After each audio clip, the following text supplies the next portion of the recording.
तो गृहस्थ आश्रम में रह करके कैसे भजन करना चाहिए, इसके विषय में थोड़ा सा मैंने मार्गदर्शन दिया है। इसीलिए कि गृहस्थ आश्रम में लोगों को ऐसा न लगे कि हमसे भजन नहीं होता है, हम तो अपने कामकाज में पड़े हैं। ऐसा नहीं है। अगर आपको एक ज्ञान हो जाता है कि मैं एक शुद्ध बुद्ध आत्मा हूँ, इस शरीर में बैठा हुआ हूँ, और जो अपने प्रारब्धानुसार जो काम लेकर मैं आया हूँ, तो मैं अपने प्रारब्ध के अनुसार जो कुछ हो रहा है इस शरीर से किए जा रहा हूँ। कर्ता धर्ता परमात्मा है, मैं मात्र निमित्त मात्र हूँ। अगर ऐसी भावना रख करके और सब कुछ किया जाए तो कोई हर्जा नहीं। रही बात है कि बहुत आप अच्छा काम करेंगे तो आपकी बखान भी होगी, लोग वाहवाही करेंगे, और कभी आपके विषय में कुछ खरा खोटा भी लोग बोलेंगे, ऐसा भी हो सकता है। लेकिन दोनों परिस्थिति में समत्व रख करके और चलते रहना चाहिए। इससे क्या होता है कि साक्षी भाव रहती है, और साधक जो है असंग लिप्त भाव से सब कुछ करते हुए भी कुछ नहीं करता है। तो आप किसी भी हालत में कहीं भी रह करके आप साधना करें तो आपको सब कुछ प्राप्त हो सकता है। भक्ति जो है और ज्ञान है। भक्ति जो है छोटा सा बच्चा है, बहुत छोटा सा बच्चा माँ की गोदी में है, माँ उससे बहुत लाड़ प्यार करती है, खिलाती पिलाती है, उसको छोड़ती नहीं है, उसके साथ साथ चलती है। कहीं पड़ ना जाए, अग्नि न पकड़ ले, सांप न पकड़ ले, कुछ ऐसी वस्तु पकड़ कर खा न जाए, वगैरह वगैरह। वो शरणागति है, बिल्कुल छोटी भक्ति। भक्त हृदय जो है छोटा सा बालक होता है, वो छोड़ दिया कि आपको ठीक लगे वैसा करो। एक ज्ञानी जो है वो बड़ा बालक है, समझदार है। वो बोलता है कि मेरे पीछे तुमको आने की जरूरत है, मैं तो बाहर जाऊंगा, हिर फिर करके सब कुछ करके वापस आ जाऊंगा। तो वो अपनी जिम्मेदारी अपने ऊपर ले लेता है, और हर जगह से अपने को बचाता है वो, कि हम एक्सीडेंट ना हमको हो जाए, कुछ लग ना जाए, कहीं पड़ ना जाए, और अपने लिए समय सुरक्षित रह करके सब कुछ करो। तो वो जो है बड़ा बालक है। लेकिन माता पिता का ध्यान दोनों पर रहता है, चाहे छोटा बच्चा हो कि बड़ा हो। छोटा बच्चा को जरा माँ गोदी में लेकर फिरती है, बहुत ध्यान रखती है, क्योंकि छोटा है, उसको ज्ञान नहीं है। और बड़ा जो है स्वतंत्र हो गया है, फिरता है। लेकिन अगर कहीं बड़े बच्चे को कुछ लग जाए, पड़ जाए, तो माँ को दुख उतना ही होगा, उतना ही होगा। दवा पानी करेगी, संभाल करेगी, कुछ ज्यादा फेर नहीं है। लेकिन छोटे बच्चे पर ज्यादा निगरानी रखती है। तो जो अनन्य शरणागति है वो जो है छोटे बच्चे का काम है। तो छोटा बच्चा जो है अज्ञान हालत में जो शरणागति रखता है, वही शरणागति भक्त को बड़े होकर के ज्ञानावस्था में रखनी चाहिए। क्योंकि उस बच्चे को आप जहर भी पिलाएं तो पी जाएगा वो, और चाहे तो पकड़ कर खा भी लो, उसको ज्ञान नहीं है। लेकिन आपको ज्ञान है, फिर भी आप शरणागत हैं, तो शरणागति बड़ी कठिन है। ज्ञान से भक्ति हो जाए, लेकिन शरणागति रख करके भजन करना कठिन है। कि सब कुछ परमात्मा पर छोड़ दें, जो कि अवश्य में भोक्तव्यम कृतम कर्म शुभाशुभम के सिद्धांतानुसार किए हुए कर्म का फल सबको भोगना ही पड़ता है। लेकिन अगर आप अनन्य शरणागत हैं तो आपके किए हुए कर्म का फल वो बड़े हल्का से भोगवा देता, आपको कष्ट नहीं होगा, परेशानी नहीं होगी आपको, क्योंकि शरणागत हैं आप। इसीलिए भगवान कृष्ण ने गीता में बहुत कुछ बोला है, भक्ति योग, ज्ञान योग, कर्म योग, त्याग योग, संन्यास योग पर बहुत बोले हैं। लास्ट में जब बहुत प्रश्नोत्तरी हुई है तो लास्ट में भगवान ने बोला है कि सर्वधर्मान परित्यज मामेकम शरणम व्रज। तुम इतने सब बातें किए हो वो सब शरणागति मेरी स्वीकार करके तू, मैं बोलता हूं कि युद्ध कर। निमित्त मात्रम भव सभ्य साचिन, तुम निमित्त बन करके काम कर, करने वाला कोई और है, तू नहीं है। तो जब शरणागति अर्जुन ने स्वीकारा है तो इतने बड़े महाभारत सब कुछ करके भी उसको मुक्ति दिया है भगवान ने, अर्जुन का कल्याण किया है। सब कुछ होने पर भी परशुराम जी जब शरणागत हुए हैं दत्तात्रेय महाराज के चरण में और शिव के चरण में, तो उनका भी कल्याण हुआ है। शरणागति जो है बहुत कठिन। प्रहलाद जी छोटेपन से नारद जी की कृपा से आए रहे और उन्होंने संपूर्ण शरणागति स्वीकारी है प्रहलाद जी। तो उनके ऊपर जो कुछ बीता होने दिया कि मेरा काम भजन करना है, बाकी जो घटनाएं घट रही हैं परमात्मा तुम जान। तो उसको जहर को अमृत बनाना, सांप को जो है शेषनाग के रूप में बदल देना, पर्वत से गिराने के बाद भी हवा की तरफ से नीचे आ जाना, हाथी उनको ऊपर चढ़ रहे हैं तो हाथी चढ़ता है तो गेंद जैसे फूल जैसे लग रहा है, अग्नि जो ठंडा हो जाए, अग्नि में शीतलता आ जाए और प्रहलाद जी जले नहीं, ये शरणागति का फल है। बड़ रखवार रमापति जासु, सीम की चाप सकई को उतासु।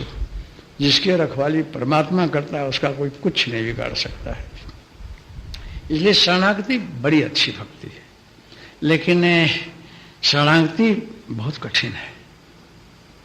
जो कुछ हो रहा है सब उसकी इच्छा से हो रहा है, अपने को सोचना नहीं है, अपना काम करते जाना है, सहन शक्ति रख करके अपने को ठीक करना है। और कष्ट आता है उसको सहना है, लेकिन अपने से उस कष्ट को निवारण करने के लिए कुछ गलत काम नहीं करना है। हमारे पास खाना नहीं है, हम भूखे मर रहे हैं, परेशानी है, कुछ काम काज भी नहीं मिल रहा है, तो हम प्रयास कर लें कि कुछ काम करके हम उपार्जन कर लें। इससे भी न हो सके तो कहीं से कुछ मांग लें और अपना जीवन भरण पोषण कर लें। लेकिन उस जीवन निर्वाह के लिए चोरी न की जाए, बगैर पूछे किसी की कोई वस्तु न ली जाए। ये नीतिमत्ता रहे तो वहां ईश्वर बहुत मदद करता है, काफी मदद करता है, हमेशा आपके साथ रहता है। अब बहुत सी घटनाएं ऐसी घटी हैं, मैं भी अपने जीवन में इसका अनुभव मैंने किया है। जटाशंकर रहा जंगल में, कहीं कुछ नहीं रहा, तो मैं कभी नहीं सोचा कि मेरे पास इस जंगल में एकांत में कुछ नहीं है। मैं यही सोचता रहा कि तो मेरी कसौटी होती होगी कि देखता हूँ ये भजन करता है जंगल में कि नहीं। लेकिन मैं तो कर नहीं रहा हूँ, कराने वाले भी आप हैं, यहाँ लाने वाले भी आप हैं, खिलाएं तो भी आप हैं, भूखे रखे तो भी आप हैं। इस भामरों तो शाम तक कहीं ना कहीं से कुछ आ जाए, शाम की व्यवस्था हो जाए। लेकिन जिस दिन अगर मैं बोलूं कि मैं इतना भजन कर रहा हूं तो कुछ नहीं होता, सब उस पर छोड़कर देखा जाता है। तो बड़ा दयालु है वो और कृपा करता है वो। अब दूसरी बात कि चाहे भक्त हो कि ज्ञानी हो, चाहे राजमार्ग हो कि योग मार्ग हो, हठ मार्ग हो, भक्ति हो कि ज्ञान हो, दोनों में शक्ति का संचार होता है। और मैं आप लोगों को बोला कि बहुत से लोग समझते हैं कि हमको हमारी शक्ति जागृत हो जाए, हमारे अंदर शक्तिपात हो। शक्तिपात का मतलब और कुछ नहीं है। टीवी बंद है, आपने रिमोट दबाया, वो चालू हो गई, उसमें सब कुछ इंस्ट्रूमेंट ठीक ठाक है, लेकिन चांप बंद है। सब कंप्लीट है, तिजोरी में सब कुछ पड़ा है, लेकिन चाबी बंद है, खोलने से मिले हाथ में आवे।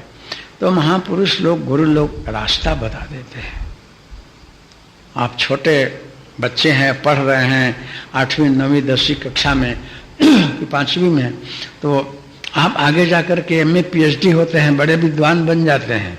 तो आपके अंदर जो सुषुप्त शक्ति है उसको जगाई गई, टीचर ने पढ़ा करके आपको उद्बोधन किया, और आगे बढ़ते बढ़ते आपको ज्ञान होते गया कि मुझे क्या करना है, कैसे आगे बढ़ना है, क्या पढ़ना है।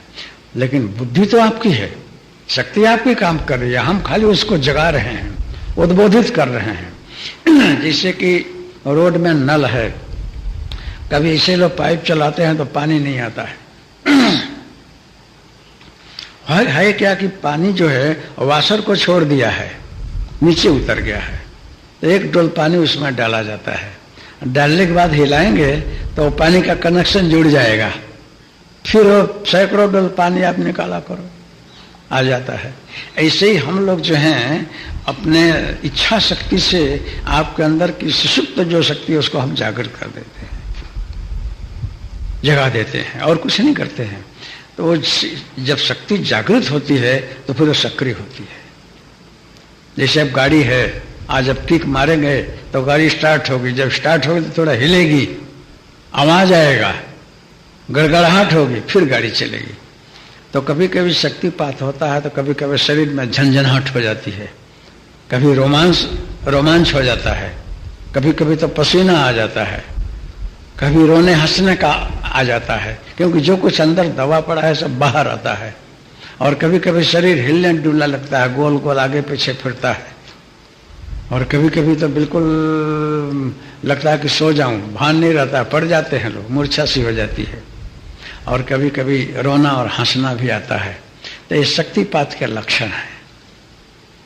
शक्तिपात जिसके ऊपर किया जाता है मतलब तो उसके अंदर की दबी हुई जो कुछ शक्ति है जागृत होती है, जो सुषुप्त है, और जो अंदर जो कुछ पड़ा है वो बाहर निकलता है। कुछ आघात लग गया हो, कोई दुख सुख मन में हो गया हो, तो वो अंदर दबा पड़ा है। आप रोवें, किसी को बोल दें तो हल्के हो जाते हैं। तो किसी किसी की आदत है कि बोलता नहीं है, अंदर पड़ा रहता है। तो शक्तिपात करने से होता क्या है कि वो आप जो है भान में नहीं रहेंगे, मतलब कुछ जागृत कुछ अर्ध जागृत में रहेंगे। तो कोई शक्ति है वो आपको याद ही दिलाएगी आपके कष्ट को, दुख को। और जानो कि आपके पास कोई बड़ी आदमी खड़ा है, भगवान खड़ा है, गुरु खड़ा है, उसको आपको सुनाने का मन करेगा तो आप उसको सुना रहे हैं, इस भाव से आप हंस देते हैं, बोल देते हैं। तो आपके अंदर की जो वो है भावनाएं सब बाहर आ जाती हैं, फिर आप फ्रेश हो जाते हैं। तो शक्तिपात करने से व्यक्ति के अंदर की शक्ति जागृत होती है, अब फिर उसका ऊर्ध्वगमन होता है। फिर जो है अन्नमय कोश है, और फिर प्राणमय कोश है, मनोमय कोश है, एक एक कोश शुद्ध होने लगते हैं, एक दूसरे को शुद्ध कर आगे बढ़ने लगते हैं। और फिर विज्ञान में, फिर आनंदमय कोश तक पहुंच जाते हैं, और उसके आगे तो परमानंद है। ये विधि है आगे ले जाने की। और साधना में चाहे आप साकार उपासक हो कि निराकार उपासक हो, आप अपने भगवान को अगर भजते हो तो भगवान को भजिए। राम हो, कृष्ण हो, शिव हो, हर्जा नहीं है। लेकिन उस भगवान को आप बाहर मंदिर में देख रहे हो, आप पूजा में रख कर देख रहे हैं, उसको आप अंदर देखने की कोशिश करो कि भगवान जो फोटा है, कि मूर्ति है, वो बाहर पड़ा है, लेकिन वो अणु अणु में व्याप्त है तो मेरे हृदय में भी होगा। हृदय से अर्जुन तिष्ठति, मैं हृदय में रहता हूँ। तो लोग बोलते हैं कि बाहर फोटा है तो हृदय में कैसे दिखे। तो ये बालक जी से समझाने की विधि है कि एक छोटा सा फोटो लो करके और पिन से इस हृदय में अपने कपड़े में भरा लो, यहाँ हृदय में, और ऐसे देख करके आंख बंद करो कि अब हृदय में आ गए हैं। जो बाहर दिख रहे थे अब यहाँ आ गए हैं। तो यहाँ चिपकाया हुआ छाती पर फोटो आपको लगेगा कि अब यहाँ बैठे हैं। ऐसे करते फोटो गिर भी जाएगा, पड़ भी जाएगा, तो भी आपको अभ्यास होगा तो लगेगा कि हमारे भगवान यहाँ ही बैठे हैं। फिर इसे करते करते वो जो बाहर है वो अंदर जाता है। बहिर्पूजन है, आप भगवान को धूप दीप नैवेद्य चंदन वगैरह कर रहे हैं, उससे थोड़ा सा मानस पूजन कर लेते हैं। तो मानस पूजन का बहुत महत्व है। मन से आप भगवान को अच्छे अच्छे कपड़ा पहना रहे हैं, स्नान करा रहे हैं, आसन बिछा रहे हैं, खिला रहे हैं, चंदन लगा रहे हैं, धूप दीप कर रहे हैं। ऐसे करने से आप अंतर्जजन करेंगे तो सारी पूजा आपके हृदय में हो रही है। भगवान आपके हृदय में बैठा है, आप मस्त है। तो उसका बड़ा महत्व है। ऐसी व्यक्ति को फिर बाहर जाने का मन नहीं करता है, मंदिर में जाने का मन नहीं करता है। मतलब वो नास्तिक नहीं हो जाता है, लेकिन वो भगवान को मंदिर में जाने के बाद इतना सन्निकट नहीं जा सकेगा। पुजारी लोग रोकेंगे और खाद पहचान होना चाहिए, फिर थोड़ा सा नजदीक जाने देंगे, अंदर नहीं।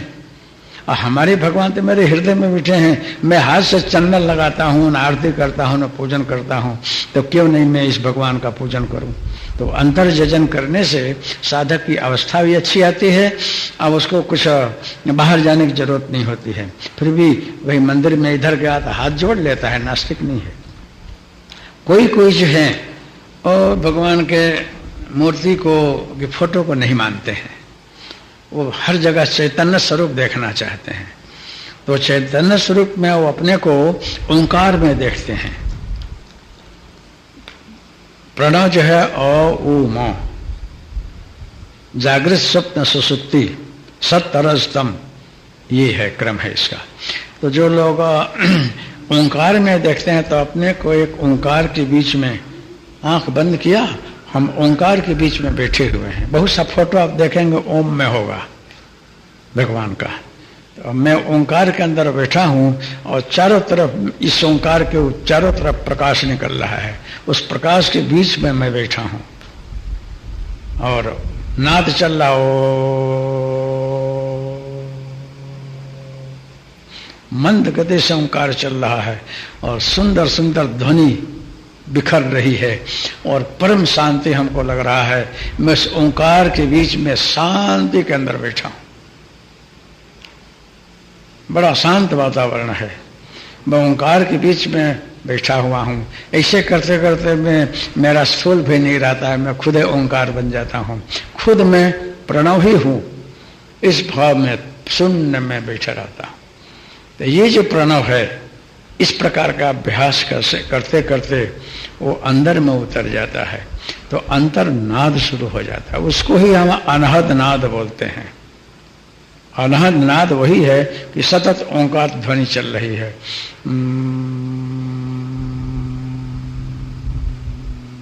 इतना फिर स्लो हो जाता है कि मैं ही सुन सकता हूं और कोई नहीं। हमको लगता है कि सतत मैं अखंड प्रणव में हूं। आज जब वो प्रणव से आदमी बाहर आता है, कभी जगता है, मतलब बहिर्जगत में आता है, तो सोहम को नहीं भूलता है। वो श्वासोश्वास की जो प्रक्रिया है, सहज प्रक्रिया, उसको हम सोहम बोलते हैं। जो सहज में श्वास आ रहा है, सहज में जा रहा है, उसका नाम ही है सो और हम। मतलब परमात्मा जो अणु अणु में तुम अखंड व्याप्त हो, जो तुम हो वही मैं हूं, इस भाव से। और इसे करते करते होता क्या है कि वो साधक को सहज अवस्था आ जाती है। दुर्लभा सहजावस्था, सहज अवस्था बड़ी दुर्लभ है। उत्तमा ध्यान धारणा, ध्यान धारण जो है उत्तम है। उत्तमा सहजावस्था, मध्यमा ध्यान धारणा। शास्त्रों में लिखा है कि ध्यान धारणा वगैरह करते करते, तीर्थ यात्रा लोग करते हैं, जगन होम करते हैं, उससे आगे आते हैं तो ध्यान करते हैं, तीसरी कक्षा है। और ध्यान करने के बाद फिर सहज अवस्था। सहज अवस्था में से कुछ जरूरत नहीं रहती है, क्योंकि वो जानकर नहीं छोड़ता है, छूट जाता है।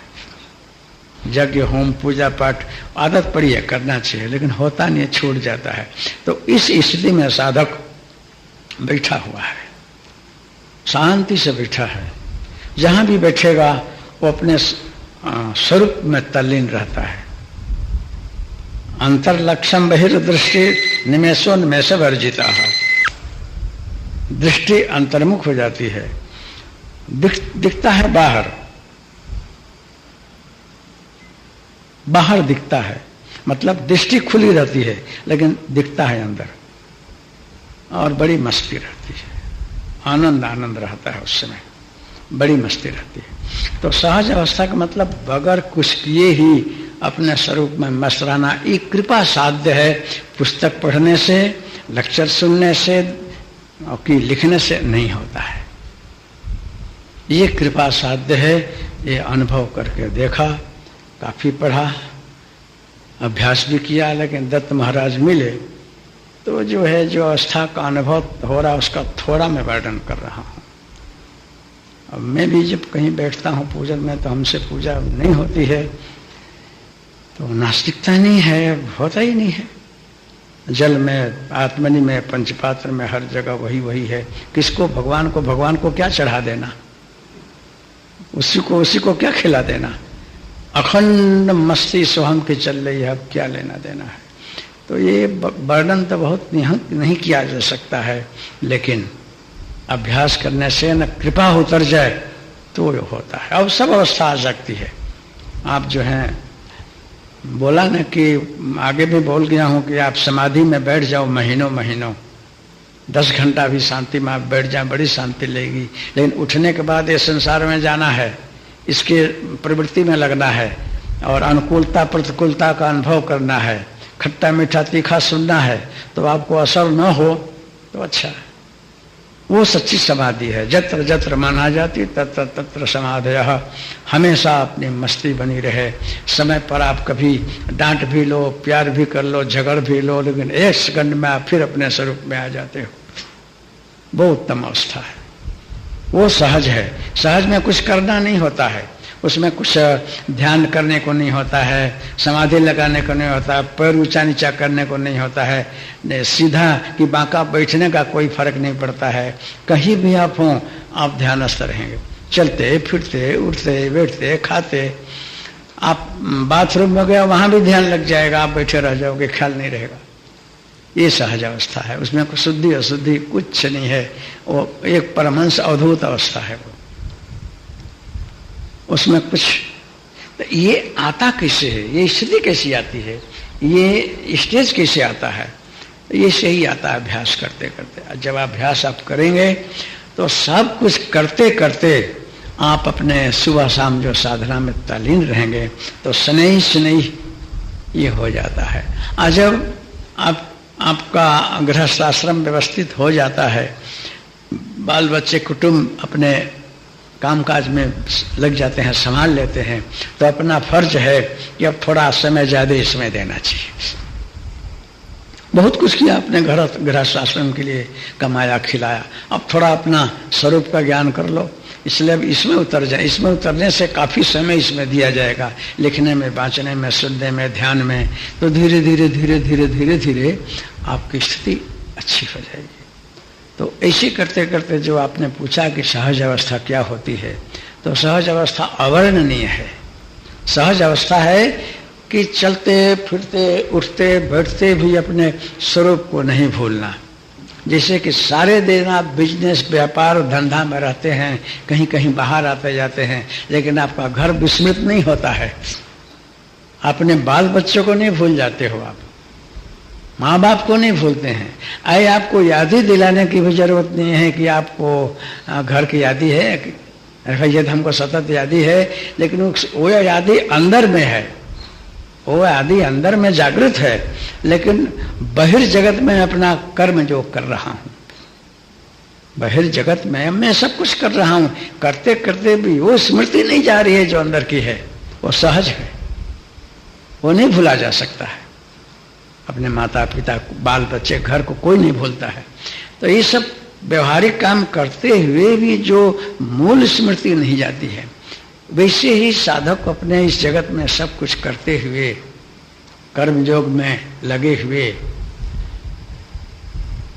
भी अपने स्वरूप को भूल नहीं जाता है। जब एक सेकंड उसको फुर्सत मिलेगी तो सोहम में आ जाएगा, अपने स्मृति आ जाएगी उसको कि मैं यही हूं। लेकिन ये स्थूल पिंड जिस प्रारब्ध से बन करके आया है, इस शरीर में जो बाकी है वो पूरा करना है, इसलिए किए जा रहे। इसमें दुख भी हो सकता है, जीवन में सुख भी आ सकता है, दोनों अनुभव होगा, लेकिन दोनों को स्वस्थता से पूरा करना है, घबराना नहीं है। और इस प्रतिकूल अनुकूल परिस्थिति में कुछ दवा अज्ञानावस्था में आकर के कि अपने स्वरूप को भूल करके नवा कर्म नहीं करना है, हूंपना नहीं लाना है। लेकिन जब जागृति आ जाती है तो ये आता ही नहीं है। एक बार जागृति आ गई फिर हूंपना नहीं आता है, अहंकार नहीं आता है। अहंकार का न आना ही सच्ची साधना है कि आप बहुत बड़े विद्वान हैं, कि तपस्वी हैं, कि धनवान हैं, कि ये नहीं होना चाहिए। बस ईश्वर ने इस छोटे से खोखे में हमको रखा है, ऐसे जो कुछ कराना है करा रहा है। कदर धरता वो है, मेरे अंदर कोई सामर्थ्य नहीं है, फिर भी सब कुछ है। उससे हमसे विस्मृति होती ही नहीं है। मैं समझाते समझाते कभी मैं खुद ही द्वैत में आकर बोलने लग जाता हूँ, लेकिन करूँ क्या? बैखरी का आधार लेकर बोलना है तो कभी बोलना ही पड़ता है। लेकिन वो स्टेज ऐसा है कि एक तांता सोहस मस्मित वृत्ति अखंड वृत्ति रहती है, और सब करते करते भी वो नहीं टूटता है। जैसे कि आप सब कुछ करते हुए भी श्वास लेना बंद नहीं करते हैं। मैंने बोला साहब आप क्या कर रहे थे? इतने तल्लीन रहे कि मैं तो कुछ लिख रहा था, अथवा कोई ड्रामा में गया रहा, अथवा कोई मित्र के घर गया रहा, खाना खाने गया रहा। तो साहब आपको ख्याल रहा कि आपने बीच में कभी श्वास लेना बंद तो नहीं कर दिया? तो बोले कि ना साहब वो तो कभी बंद हो ही नहीं सकता है। वो ऐसी वस्तु सहज प्रक्रिया है वो कि वो हम बंद कर ही नहीं सकते हैं। हमको ज्ञान हो कि ना हो वो सहज ही चलते रहता है। तो जब श्वास सहज में चल रहा है, बंद नहीं हो रहा है, तो श्वास के अंदर ही स्वयं चल रहा है, वो श्वास के अंदर ही चलता है, तो कहां से बंद हो जाएगा? इसलिए काम काज करते हुए भी वो सुसुप्त होकर के मंद मंद पश्चंती में चलता ही है वो, बैखरी में ख्याल हो कि ना हो। इसलिए किसी किसी साधक को ऐसा लगता है कि मैं जब शांति से बैठता हूं तो हमारे अंदर जप चल रहा है, अपने आप मंत्र चल रहा है, तो खबर नहीं क्यों चलता है। तो वो तो पराप्रसन्ति मध्यमा बैखरी है, बाचिक है, वो 500 ही, और अंतर में और जप तो चलता ही है। आपको ख्याल नहीं होता है, बात इतनी है, लेकिन वो जब तो चल रहा है। तो सहज अवस्था जो है ऐसी अवस्था है कि वो जब आ जाती है तो कृपा से आती है। सब सिद्धों संतों ने परस्पर एक दूसरे को बोला है। गोरखनाथ जी को दत्त महाराज ने बोला है, और गोरखनाथ जी अन्य संतों को बोले हैं कि सहज अवस्था गुरु कृपा सिवाय नहीं मिलती है। सांभवी जो है कृपा साध्य है। प्रयास करोगे तो गुरु का आशीर्वाद परिपक्व होकर के वही आपको सांभवी में बदल देगा, और सांभवी से आपको सहज में रख देगा। लेकिन ऐसे नहीं होता। बहुत लोग त्रटक करते हैं, बहुत लोग अभ्यास करते हैं, दृष्टि की स्थिरता नहीं होता है। ये कृपा हो गई तो गुरु कृपा ही केवलम हो जाता है, तो हो जाता है। तो किसी भी हालत में मंत्र का जाप नहीं छोड़ना चाहिए। मंत्र जप करते रहें। मंत्र जप करते करते करते करते ये अंतर में जो है मंत्र जो है, मंत्र के अंदर मैंने बोला है कि कितनी शक्ति है। उसके अंदर अखिल ब्रह्मांड है, सारे ऋषि हैं, उसमें बीज है, सभी देवता हैं, योगिनी है, क्षत्रपाल है, देव हैं, सब एक अक्षर में भरा पड़ा है। बीजाक्षर जो है अखिल सृष्टि का भंडार है। जैसे ओम बोल दिया, अखिल ब्रह्मांड आ गया। ओम बोलने से अखिल ब्रह्मांड आ गया। कैसे साहब है उसमें? इसी प्रकार से क्लीम है, ह्रीम है, ऐम है, जितने बीजाक्षर हैं उसके अंदर जो है सारी शक्ति भरी हुई है। तो जो मंत्र है, मंत्र करने से क्या होता है कि अंदर की सारी अशुद्धियां दूर होती हैं, सारे पोल्यूशन सत्व रजतम नाबूद होते हैं वो।